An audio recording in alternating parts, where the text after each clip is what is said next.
Man arafa nafsahu arafa rabbahu. Barang siapa yang mengenal dirinya, maka dia pun mengenal Allah atau mengenal Sang Pencipta. Setiap orang itu dikaruniakan oleh Allah jalan ikhtiar mendapatkan rizki beda-beda.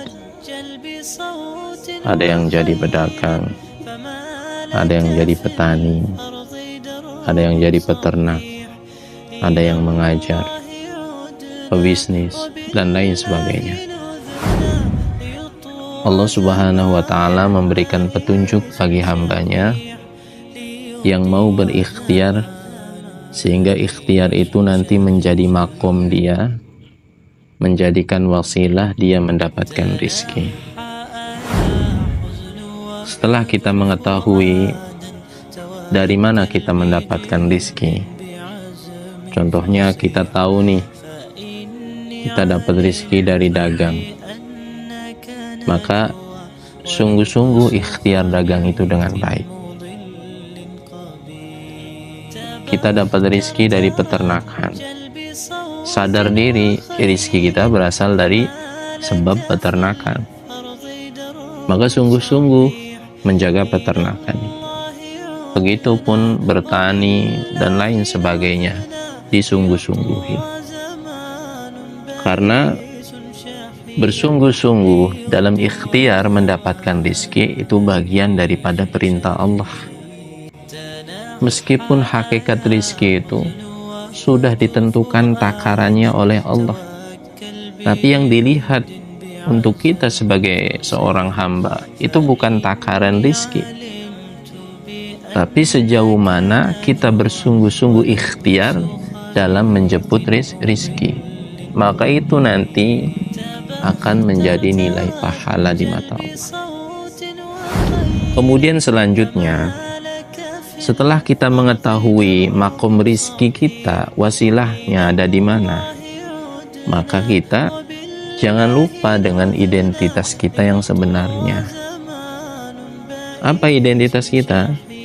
Identitas kita adalah mukmin dan muslim. Mukmin beriman kepada Allah, muslim berserah diri kepada Allah. Identitas sesungguhnya kita adalah yang pertama, beribadah pada Allah. Jangan sampai kita sibuk dengan ikhtiar mencari rizki, kita meninggalkan ibadah pada Allah. Karena itu identitas kita, pengenal kita yang tertempel di dalam badan kita dan tidak akan hilang.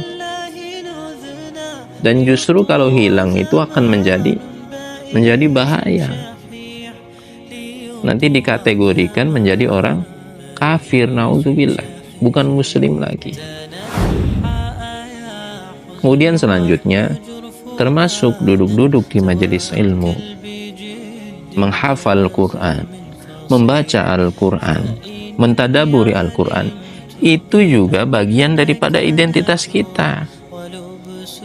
Jangan menganggap menghafal Quran itu udahlah sono kerjaan ustadz aja. Enggak, bukan.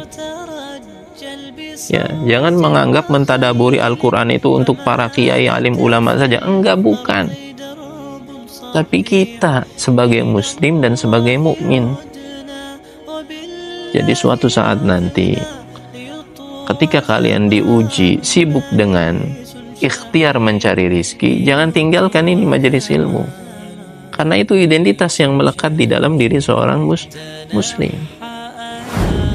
Hari ini kadang-kadang orang itu berpandangan, saya mah sibuknya di sawah, ngapain ngaji? Ngaji mah udah ustad aja. Yang belajar fikih mah udah santri aja. Enggak, ini keliru ya. Jadi kalian itu harus punya ghirah, keyakinan yang kuat bahwa suatu saat nanti kalian mau jadi apapun itu, pertama, jangan tinggalkan tugas pokok yang melekat di dalam diri seorang muslim, yakni ibadah pada Allah. Kedua, duduk di majelis ilmu dengan para alim ulama. Itu merupakan identitas diri sebagai seorang mukmin dan muslim. Tapi kan enggak ada waktunya, bohong.